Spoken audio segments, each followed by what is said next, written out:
যে ছেলেটা সারাদিন একটা ওয়াক্ত নামাজ পড়ে না, যে বিবি একটা ওয়াক্ত নামাজ পড়ে না, যে মেয়েটা পর্দা করে না, তারে জিজ্ঞাসা করেন না যে মা সবার সাথে সম্পর্ক বজায় রাখো, মালিকের সাথে কেন দুশ্মনী? আল্লাহর লগে কি নারাজি হইলা? আল্লাহর সাথে কি দুশ্মনী? আল্লাহর লগে কেন রাগ করলা? কেন রাগ করলা? এই বাপ, তোমরা যারা সেজদা করো না, তোমরা বলো না বাজান, বলো না এই দরদি ভাই চিৎকার করে বললাম, তুমি যদি বলো তোমার পায়ে ধরতে, আমি পায়ে ধরতে রাজি।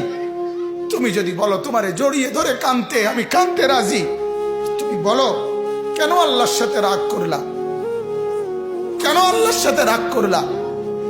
কেন আল্লাহর সাথে নারাজ হইলা? কেন সেজদা কপালে জুটলো না? কেন মালিকের সাথে সারাদিনের এত কিছুর বিনিময়ে আল্লাহ তাআলা একটা মিস কল দিলে, 2 সেকেন্ডের একটা মিস কল দিলে বন্ধু তুমি টের পাও তোমার মোবাইলে মিস কল আসছে। এত বড় মসজিদে 6টা মাইকের হরন দিয়া আল্লাহু আকবার বলে তোমারে ডাক দেয়, তোমার একটা বারও কানে লাগে না, বিবেকে লাগে না।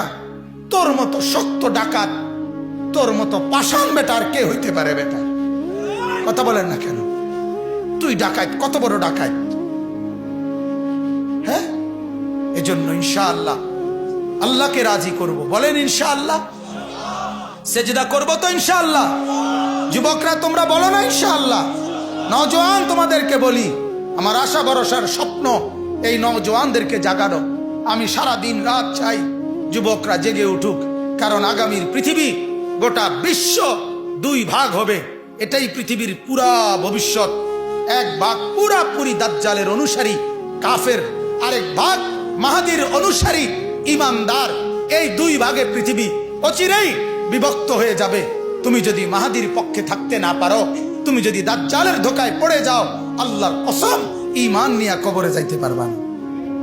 অতএব আমি তোমার ঈমান চাই, আমি যুবকের ঈমান চাই, আমি যুবকের আখিরাত চাই। আল্লাহ তাআলা আমাদের প্রত্যেককে ঈমান আমলের দৌলত দান করেন, কবুল করেন।